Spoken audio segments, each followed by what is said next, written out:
Hey, what's up, good people? It's Jay Ray, the co host of Q Points, and I wanted to come to you because there are two really important ways that you can support our show.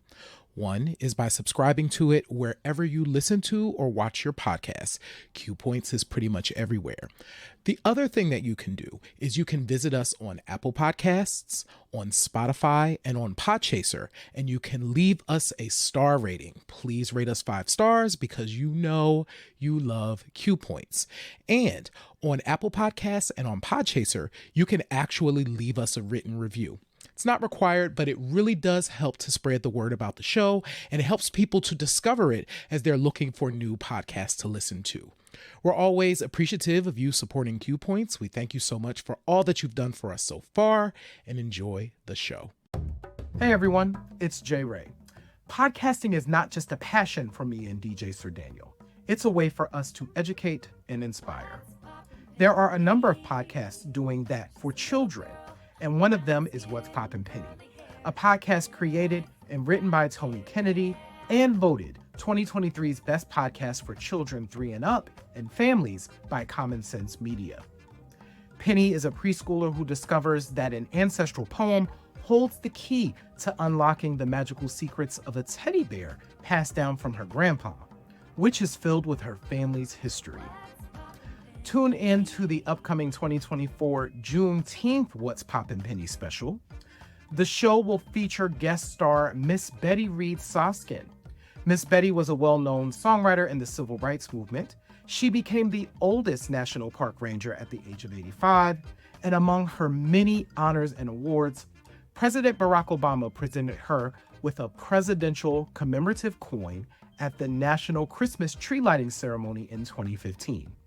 Subscribe to What's Poppin' Penny wherever you listen to your podcasts, and be sure to share the show with young people.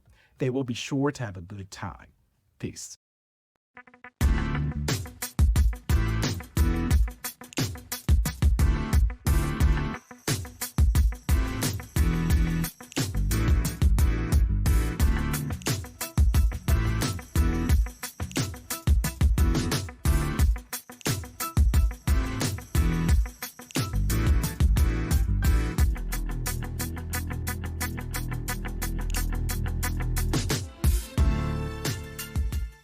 Greetings and welcome to another episode of Q Points Podcast. I am DJ Sir Daniel. And my name is Jay Ray, sometimes known by my government as Johnny Ray Cornegay the Third. What's happening, y'all? Q Points Podcast is the dope podcast dropping the needle on Black music history. And this episode, just like the ones before it, are like no other. So strap in and get ready for this. This episode, Jay Ray, I'm super excited about, and literally, I need this episode. Yes. Today, of all days, I really need this episode, and I have a feeling that a lot of people are going to need it as well, because you're prepared to be uplifted by what you're about to hear. But before we get into all that, Jay Ray, let's take care of some business and tell the good people about how they can support Q Points. Listen, thank you all so much for joining us. If you are joining us live wherever you are, Twitter, Facebook, Instagram, definitely let us know in the chat where you're tuning in from. We're excited to have all of you here. Thank you, thank you, thank you. And to that point, you are doing the most important thing. So wherever you are tuning in, go ahead and hit subscribe. Go ahead and hit follow. If it has a notification bell, hit that too, so that you can get notified when there are new episodes of Q Points.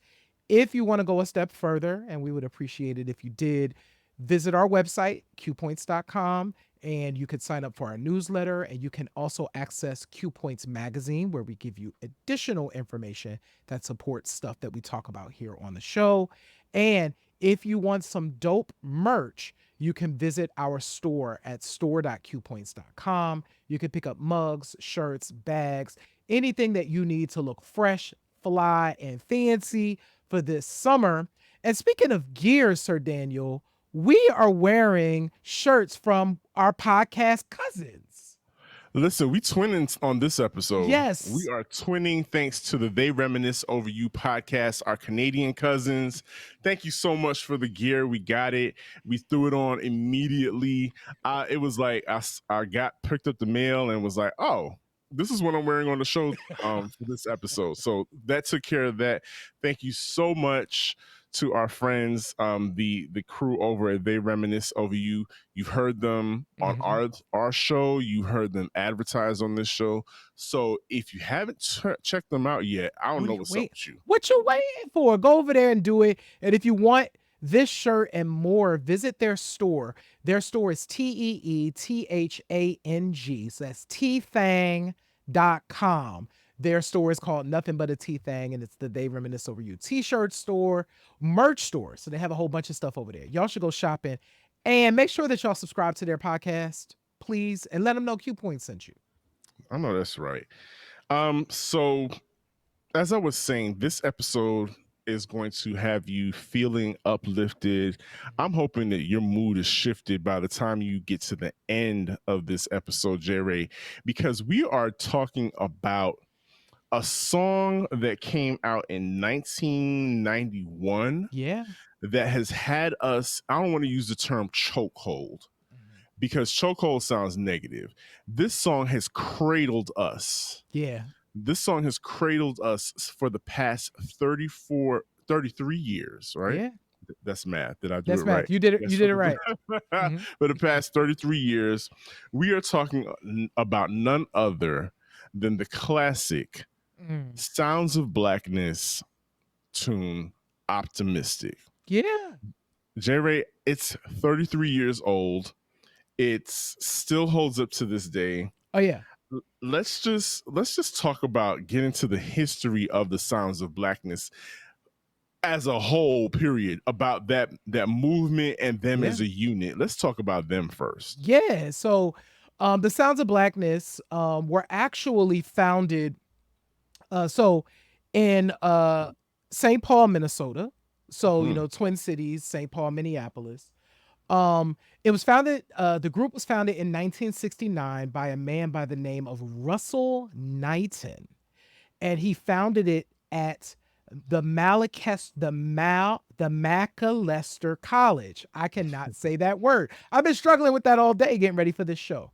So at Macalester College, Russell Knighton founded this group, and they were called the Macalester College Black Voices. Now, what's interesting about that is by 1971, Gary Hines took over as the leadership of the Sounds of Blackness. He is still the director of it. We all know Gary Hines because you've seen him in all the videos, right? But he took over and the group was renamed the Sounds of Blackness. So, Sir Daniel, I know that we're going to talk about, you know, Optimistic, which was, of course, included on The Evolution of Gospel album, which is called their debut album, but that's not true. Okay. So, the Sounds of Blackness actually recorded some indie albums in the 1970s. And we know this. Recording indie in the 1970s was just not an easy thing to do. Okay. But Brother Hines, along with other folks, had written songs. There's some of them are available on YouTube. We'll include a link in the description for those of you to go back. But Gary Hines was really visionary in the focus of the group as the Sounds of a Blackness, not any other way to say it. He was very clear about what it would be. And in fact, I have a quote. There's a LA Times article from when the album, The Evolution of Gospel, actually came out. And there's a quote from him that says, they had been offered deals, but labels wanted them to change their name to, this is from Jimmy Jam. They had been offered deals, but labels wanted them to change their name to The Sounds of Music or The Sounds of, The Sounds of Music. That's terrible. That is but awful. Go ahead. Or The Sounds of Harmony. Anything but The Sounds of Blackness, right? I wonder why. So the Sounds of Blackness were performing around Minneapolis at the time. So here's how the Jimmy Jam and Terry Lewis connection happened. Because we've talked about on this show, Black music, it crosses over, right? All the genres like blend into each other. Mhm. So the Sounds of Blackness were performing around Minneapolis. And on occasion, Flight Time, which ultimately became The Time, was Mhm. one of the groups that would be their backing band. So they were performing around Minneapolis, and it says back in the early 80s when the Time later a famous funk group in Prince's stable was called Flight Time, and they worked local engagements with the Sounds of Blackness. So when Jimmy Jam and Terry Lewis started Perspective, the Sounds of Blackness became the first artist out on the label, which is crazy when you think about it, because I don't know that there would have been any indication in 1991 that a gospel act should be like the first thing you spend your time on, right? Because it was such a niche sort of thing. Now, this opened the doors for other things to happen, and we can certainly talk about that. Uh-huh. But ultimately, the Sounds of Blackness became the first artist out the gate, followed very soon by Mint Condition, but the first artist out the gate for Jimmy Jam and Terry Lewis's Perspective Records. And we ended up with the single Optimistic, which ultimately led into the album, The Evolution of Gospel.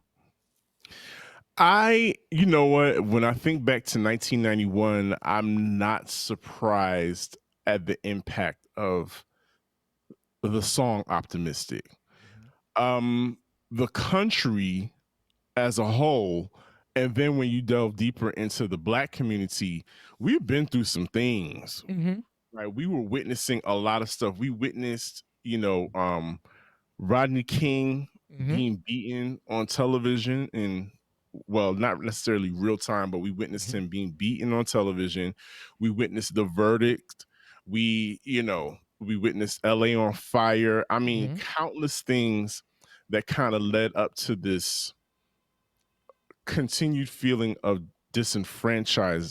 being disenfranchised in this country. It comes up every so often in cycles. We're feeling it again today.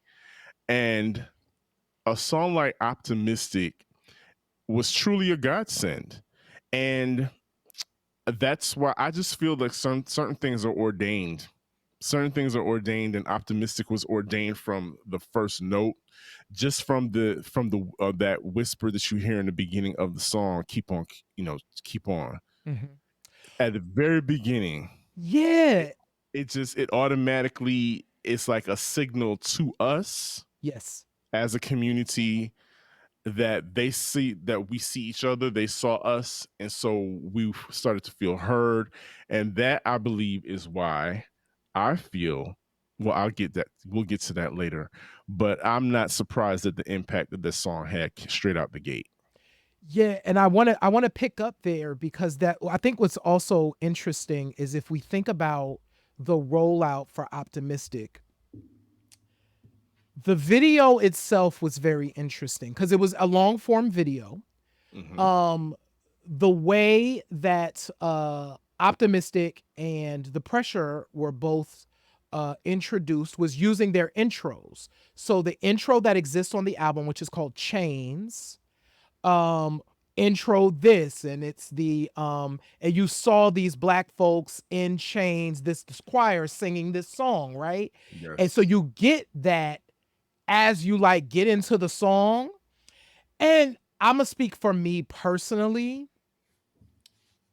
I grew up with gospel all around me. My grandfather was a minister. My mom enjoyed gospel music. So whenever it was funny, whenever I would get into my grandfather's car, I would probably hear like Shirley Caesar or James Cleveland on the Mm-hmm. cassette. Kids, he had a cassette player in his Lincoln Town car. And And I know that we, was a smooth ride baby, too. it was a smooth ride. That car was big. That car was about as long as this house, okay? And he would put in and he would be humming along to his whatever he was listening to. And so I, in my young kid mind, saw gospel music as that, right?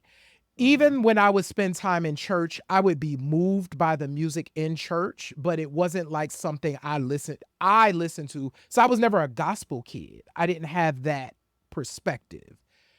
However, I could not escape the beauty of Optimistic when I first heard it, because I think it was the first time that I remember liking a gospel song for me. Right. But yeah, gospel music was at that time was starting this whole. First of all, you had a lot of the gospel musicians um changing up their sound. Like Teddy Riley worked with the Winans. So you Mm-hmm. had gospel musicians tapping into that New Jack Swing. John P. Key tapped into Yeah. New Jack Yes. swing. And then like the men of commission, they had a young look. They were fresh and fly. They had the high top fades. So young people were starting to see these changing images of gospel music, and the music had like a true R&B flavor to it, It was which I'm sure a lot jamming. of them, it was jamming, and I'm sure a lot of them got some flack for it because it wasn't traditional anymore. But do you remember like BB and CC had Oh, I'll take you there. uh addicted to love. Addicted I Love. had to go through Addicted the whole Love verse. came A lot of out. people thought that was a love song, a Addicted whole love Love song. by BB and C. So they're in the same camp, right? So when the floodgates opened with Optimistic, Mm-hmm. you went right where I went next was BB and CC's album came out.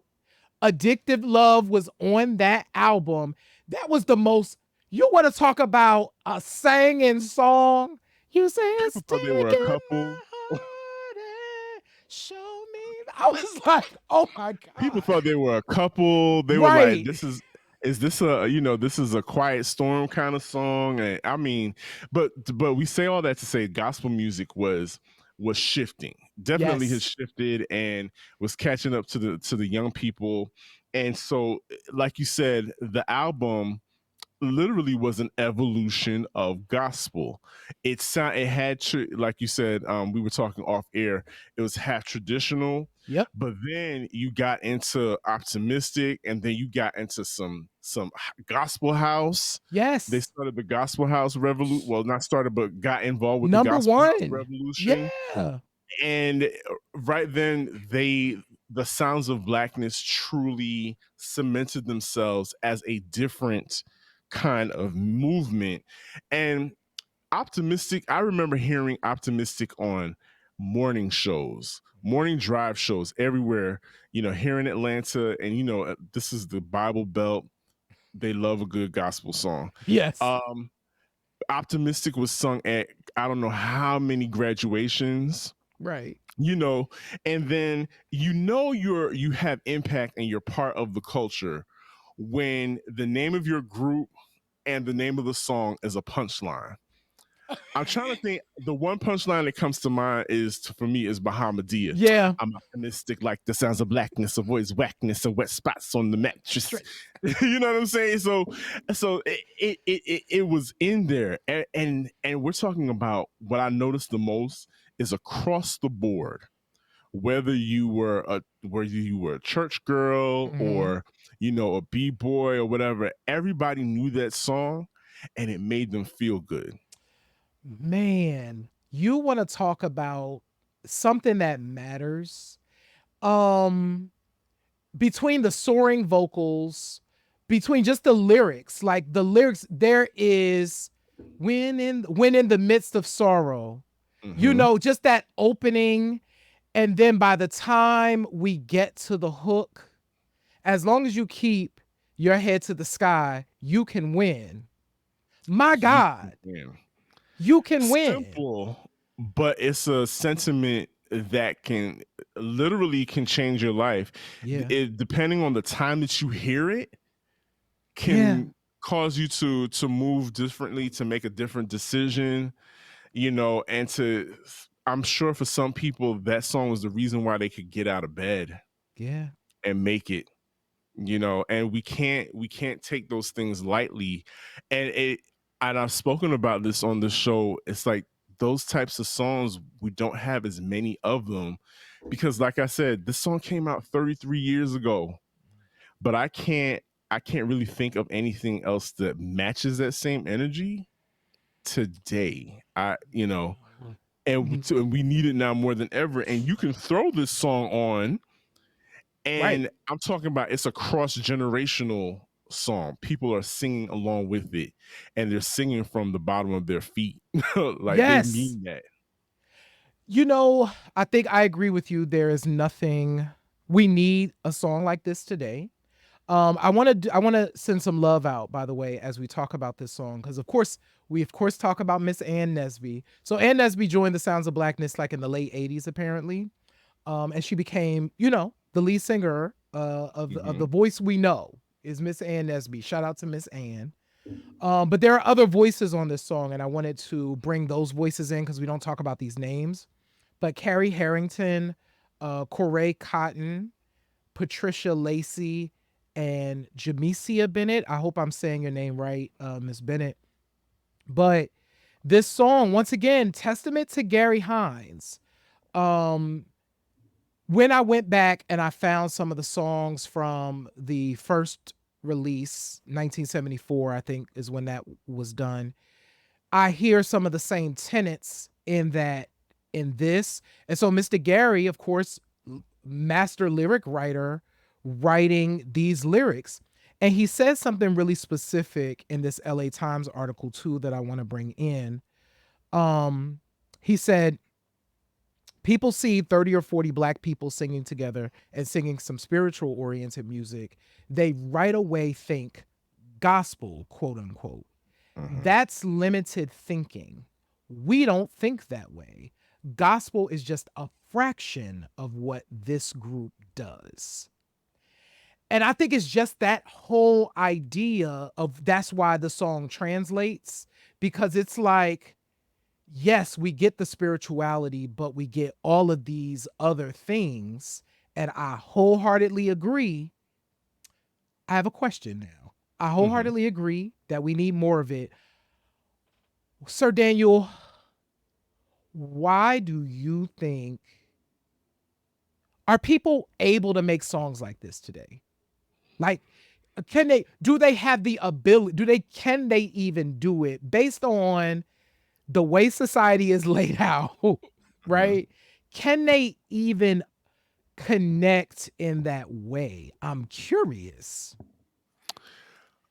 I'm curious as well because I don't want to speak for people, and I don't know what people's minds. I know that what we have noticed is the pattern that we do see is that the music that is created is to fill a certain quota, is to fulfill a pattern that they is to fulfill programming. Mhm. It's to serve a specific purpose that is put above everything else. Right now, our culture, our society does not care about healing.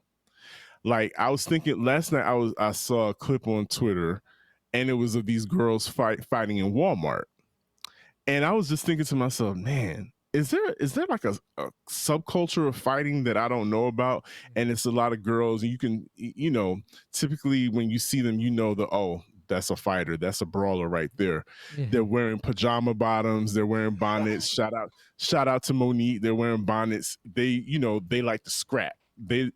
And so that just got me to thinking, like, damn, we're not interested in healing. We're interested in brawling.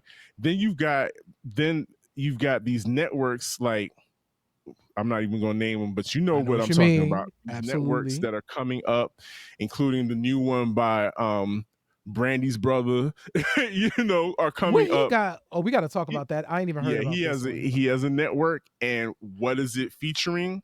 It's featuring conflict. It's featuring fighting, people fighting. So, and why? Because that's what people are tuning in for. We're not interested in healing right now. I don't think we're not. And even if it's proposed to us and maybe packaged and given to us, I don't know. Will we accept it? Will we turn our nose up at it? I know what we are ingesting and taking in more of is the fighting, the brawling. So I don't think we're interested in healing right now. We're interested in getting the last word. We're interested in getting our lick back. That's what we're interested in.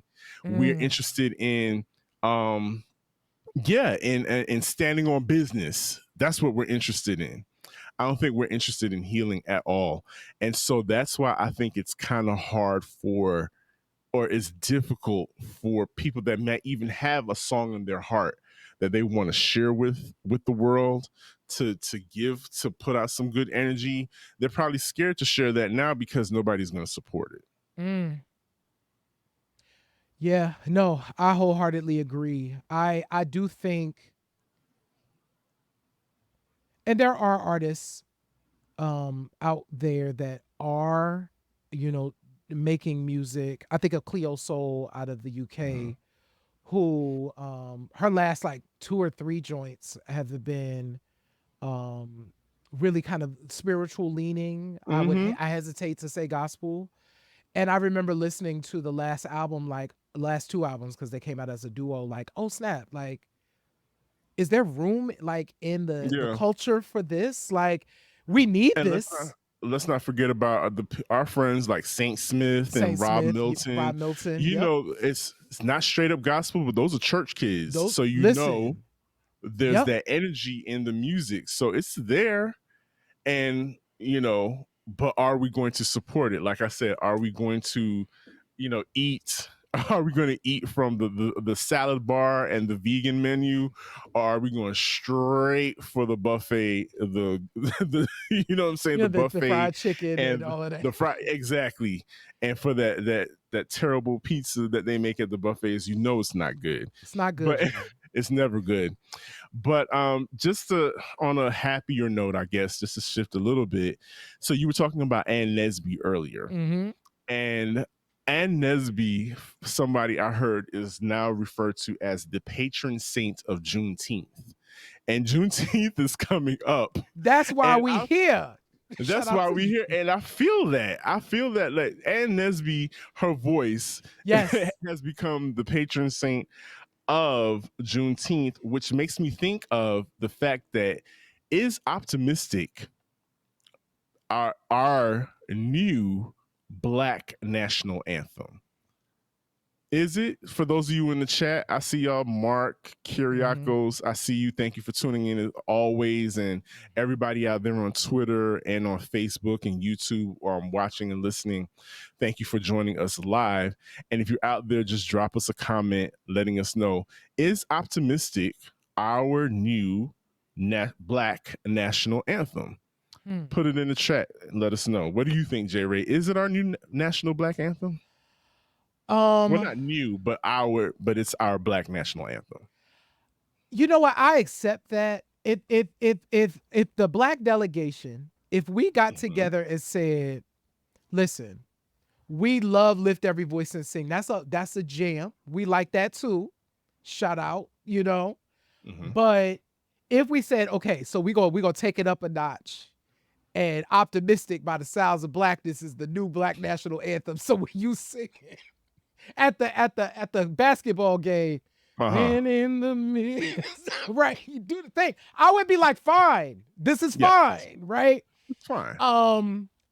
I do think that from the perspective of unifying us as Black folks, Optimistic is definitely one of those songs that is a very, very high ranking.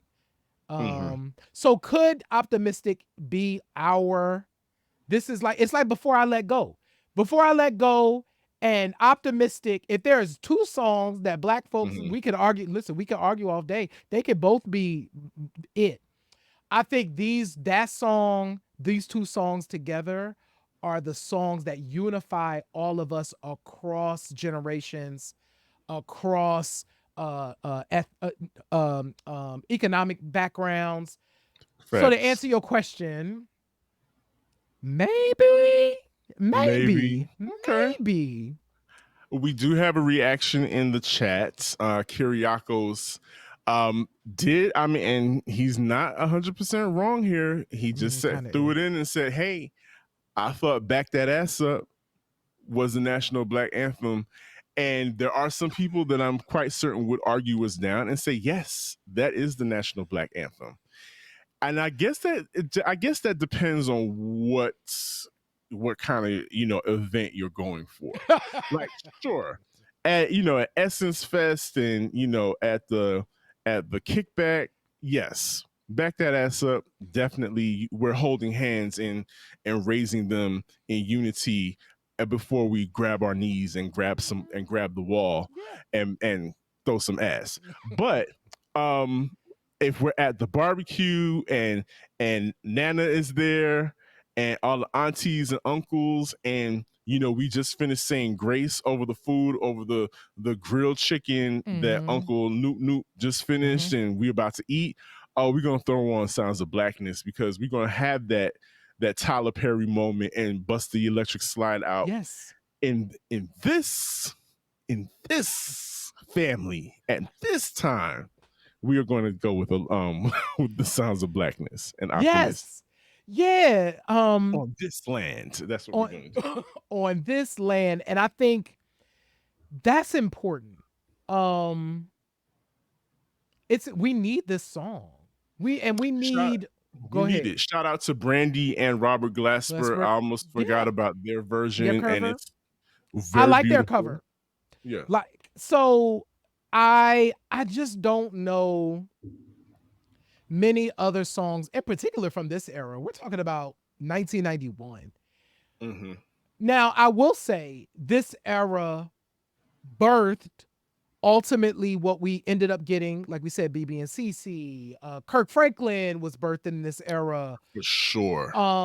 So there were so many artists. And then, of course, later on, we get Trinity and Mary and all of them folks that came in the 2000s, right? Trinity 5-7, yes. Yeah. So it was looking at the success of the Sounds of Blackness and what Optimistic did, and not just Optimistic. All three singles from that record were bops. You had The Pressure. #1 dance record is The Pressure. The people and Miss Ann had us on that dance floor.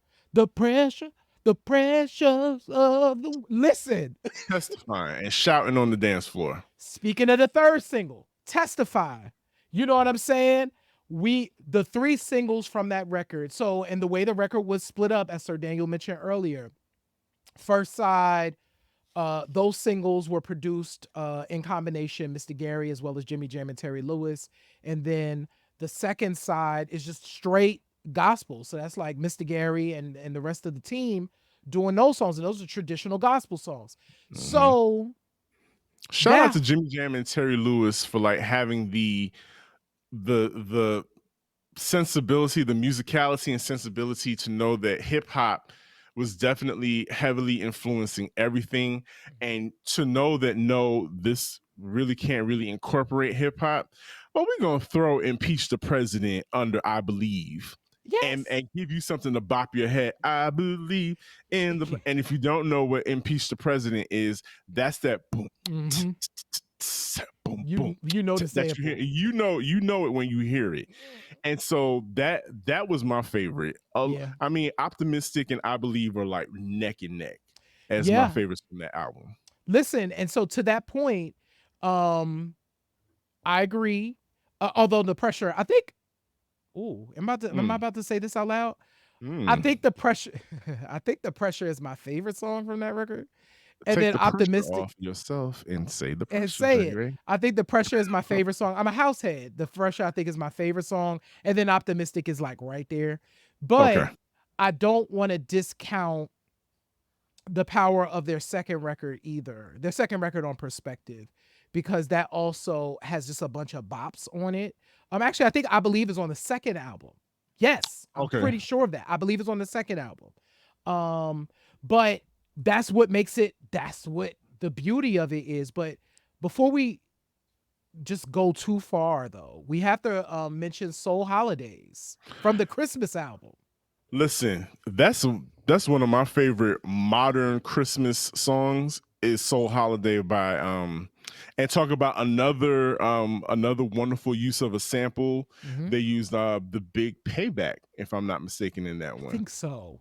Yeah, I they think used the so. Big Payback by James Brown. It's a great use of the sample, but it makes you feel good as well, and it's a holiday classic now. So they are definitely, I don't know. The Sounds of Blackness and Jimmy Jam and Terry Lewis and that Flight Time production was really just a marriage, no pun intended, but marriage made in heaven. And speaking of marriage made in heaven, like living here in Atlanta, what's really popular, J Ray? Well, I don't mean to say it in like it's a fad or anything, but of course, choir culture is very popular here. It I'm is. talking about in Atlanta on any given weekend. What the church kids will do is somebody's recording a live album.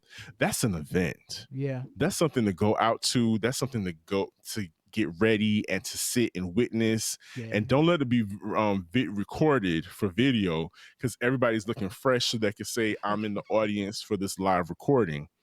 And I think I think we I think it's coming back.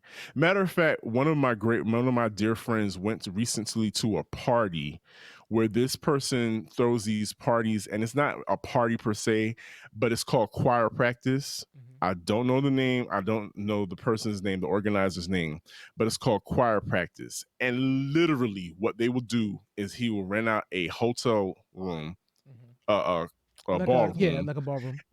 and they will go in there, they'll have the musicians, and they will have choir practice because I think we've all participated, or I'll speak for myself, at some point, J Ray, we've participated in some form of choir. Mm. And choir was one of those things that it was another fraternity, sorority. It was another, a group activity that your parents were going to approve of because why not? It's a church. Your peers were going to be there. Even if you didn't have the best voice, you could still participate in choir and still go on the choir trips. Mhm. So what it makes me think of is that, so when I think about Sounds of Blackness, I think about what kinds of magic, what kind of organization did it take to rally all of those people together, to like when they have these major performances, to know exactly how many people are going to be there, because when they show up deep. Yeah, you have to know how many from each section. You have to plan all the things. Listen. I ain't gonna pretend like I know what goes into it, but one of the things that we talked about in preparation for this show is I recorded a lot of gospel albums in my time, actually in this era. So when I began my work in studio work at the Sound Spa, and it later was called Planet Entertainment. We was right here in Chester, 15 East 8th Street. The building is about to fall down. By the Mm, way, my boss, he was the owner of the studio. He recently passed away about a month ago. But we recorded a lot of gospel choirs, and we had a huge studio A, and we would have to set. So my job as the tech would be to be ready for the choir.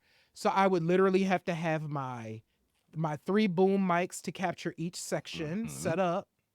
And these would be a lot of people, way more people than you think, but it would probably end up being like 40 people in the studio at a time. And so filling the lounge, filling the thing, and then everybody would come in. And it was always interesting just watching the director at the front, because he had his headset on. We had to pump the music through the speakers so that the choir could hear the music itself, and just watching the precision of getting all these people in line to record, to overdub most of them, because to your point, a lot of the albums were recorded live. So there were, and there probably still are, there were a lot of mobile recording studios at that time. And there were some real well-known ones around here. If you hired this one, you knew that your recording was going to be good. They would go out to the churches and they would record it live, and then it would come into the studio to us, and the producers would come and do all the stuff that they needed to do to make this thing an album. And so I can't even just getting that done. It's like it sounds like such a feat yeah. in and of itself. And you know what else? We got to give credit to the Sounds of Blackness. Sounds of Blackness kind of introduced a lot of people to choir culture. Mhm. And when I say choir culture, yes, the live recordings is one aspect.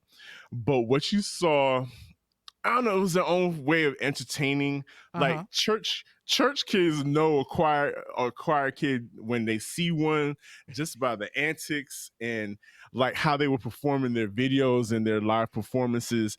It's not just about singing. There's a choir choreography that comes along. It's like, so when you see, if you're going for a higher note, everybody kind of pushes their hands up, and you know, the big clap, and everybody knows what a church clap is, right? Yes. If you don't know what a church clap is, it's just a very wide clap, and everybody's clapping on the one and moving from side to side. And I just love that. I think them and like Bobby Jones, and shout out to BET. Shout out to BET. You got to shout out, J. Ray, we have to shout out to BET for being one of the very few platforms for Black, and I'm talking Black gospel. I'm not talking about that arena, you know, praise music, evangelical Christian white evangelical praise music. We worship you. No, I'm not talking about that. I'm talking about bliggity Black gospel music where you can either have a quartet up first, and then you can have the Sounds of Blackness, and you can have Mary Mary. You know, so shout out to them for doing those types of things. And just, you know, I remember they used to rock like the African Prince and the Kentes. Listen, Sounds of Blackness was Black. Like, when y'all go and play, so first of all, go and play the evolution of gospel, because you have this mix to that point, right? You have this mix of old Negro spirituals. The album cover is the continent of Africa with like stuff that Black folks would recognize kind of built into the outline of the continent. Like, these folks work like, listen, no, this is who we are. This is who this music is for. We are here to uplift our people. And that is exactly what they did. And I appreciate that kind of carrying on. And I need people to do more of that. We need that right now. Matter of fact, when you have the opportunity, pull up their Showtime at the Apollo performance. I mean, even Eva behaved herself. You know who Eva is. Eva is the lady at the Showtime at the Apollo. Eva couldn't be touching on the choir members, so she behaved herself, and she just gave a good old church clap and sang along to the song like everybody else. They rocked the Apollo. They're not gonna boo a gospel group, but they completely rocked the Apollo, and it's definitely their performances are always tight. Like, if people that came out of choir culture are your best performers, they know about the importance of rehearsal. They know about the importance of timing and moving as a unit. And listening to each other. Listening to musicians, and the musicians listening to them. Musicians let's talk about church musicians. Baby, these music, all of our favorites came out of the church. Listen, I have some of the most beautiful musical experiences I've ever had is watching these ad-libs happen with these musicians that are literally, they ain't been in nobody's training. This baby learned everything that they knew by ear, and they are going to wear you out. And J. Ray's not exaggerating when he says a baby. Like, if next time you go to a church and you look over and see who's behind the drums, it's Yeah. probably some 12-year-old boy or a 10-year-old girl wearing Yep. out the sticks. I mean, killing it and playing the bass. And so shout out to church choir, gospel Yes. choir culture. Shout out to the Sounds of Blackness, and we are forever. We're grateful. I'm Yes. grateful for what they've given to us. And again, like a day like today, we really need songs like Optimistic, but we've come to the end of the show. So remind the listeners, how they can support us and how we can keep sending out these positive vibrations and positive messages to keep them uplifted. Absolutely. So for all of you who are supporting Q Points, who are listening, who are watching, thank y'all. We appreciate you so much. Hit the subscribe button wherever you are tuning in. That is definitely a thing. Also, share the show. If you are into Q Points, chances are people that you love and that love you will also love Q Points. So go ahead and share the show with them. Visit our website at qpoints.com. There you can sign up for a newsletter. You can also access Q Points magazine, and you can listen to shows and do all the things over there too. And if you want to support us further, you can certainly shop our store at store.qpoints.com. We'd really appreciate it. I'd like to say, take your rest, Keo. We hope that you are at peace. You will be missed from your peoples over at Q Points. And like I always say, in this life, you have a choice. You can either pick up the needle or you can let the record play. This is DJ Sir Daniel. I'm J Ray, y'all. This has been Q Points Podcast, dropping the needle on Black music history. We will see you on the next go round. Peace. Peace.